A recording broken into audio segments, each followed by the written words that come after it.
Welcome back to Frontier Echoes, the place where stories of love, fate, and second chances ride through the dust and fire of the West.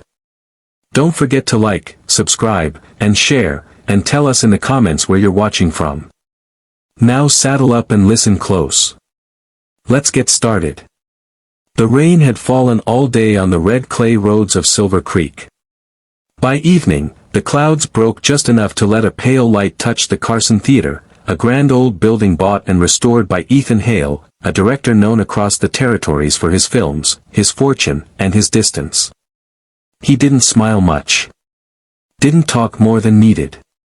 The folks said he had the eyes of a man who'd lost something too deep to name. And tonight, that same man was waiting at the altar of a small church, wearing a black coat and a face made of stone. Across the aisle, Clara Bennett stood trembling. She wasn't crying, not yet. Her hands were cold, her bouquet heavy. She hadn't chosen this marriage.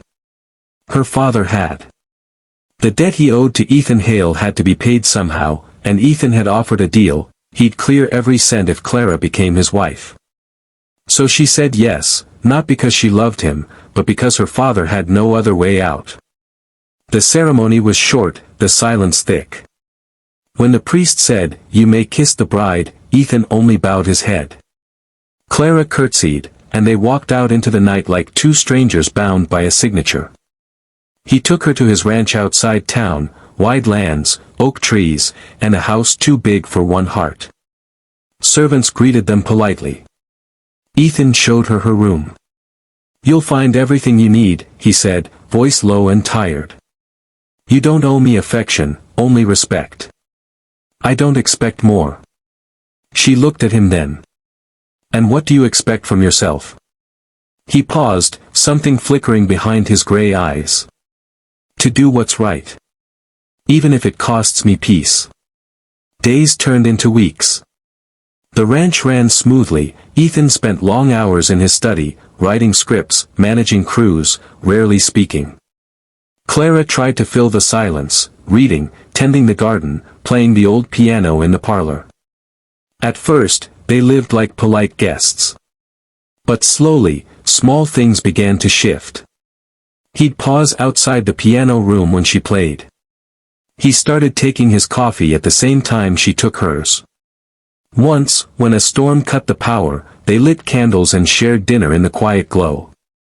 "You ever miss the city?" he asked. "Sometimes," she said.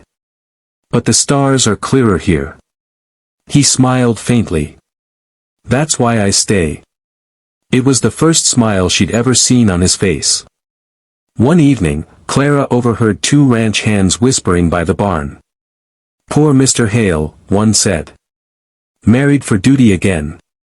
Man can't have children, they say. The doctors called it hopeless." Clara froze. The words hit her harder than she expected. That night, she found Ethan in the study, staring into the fireplace. "Why didn't you tell me?" she asked. He looked up slowly. "Tell you what?" "That you can't have children." His jaw tightened. "Because it's none of your burden." "It's my marriage," she said. "It is my burden." He turned away. "It was part of the reason I married you. I thought, since this union was duty, not love, you wouldn't want that kind of life. You'd be free of that expectation." She swallowed hard. "You decided that for both of us." He didn't answer. From then on, silence grew again. But it wasn't cold anymore, it was restless. Something had changed. Clara spent long nights thinking, her heart torn between pity and something softer she didn't want to name. A month passed. Then one morning, Clara woke dizzy. The sunlight spun, her pulse raced. The doctor came by the ranch later, hat in hand, eyes uncertain. "Mrs. Hale," he said gently. "You're with child." The room tilted. Clara couldn't speak. When Ethan came home, she stood on the porch, pale but steady. "The doctor was here," she said. He nodded. "You're ill." "No," she whispered. "I'm pregnant." He froze. For a long moment, neither moved. "That's not possible," he said finally, voice cracking. "You know it's not. It happened, Ethan. I don't know how, but it did." His face went blank, then cold. "So whose child is it?" The question cut through her like glass. "Yours," she said. "You're the only man I've—" "Enough," he roared. The servants flinched. "Don't lie to me, Clara. I gave you everything." "I never asked for anything," she cried. "You took my freedom, my name, my life, and still, I stayed loyal." But he was gone before she finished, storming out into the night. For days, Ethan didn't return. The rain came again, drenching the valley.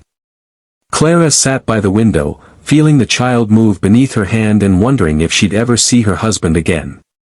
On the third night, she heard hooves.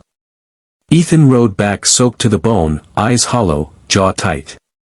"Ethan," she began, but he stopped her. "I went to the city," he said hoarsely. "To the doctor who told me I couldn't have children. I asked him to check again." She held her breath.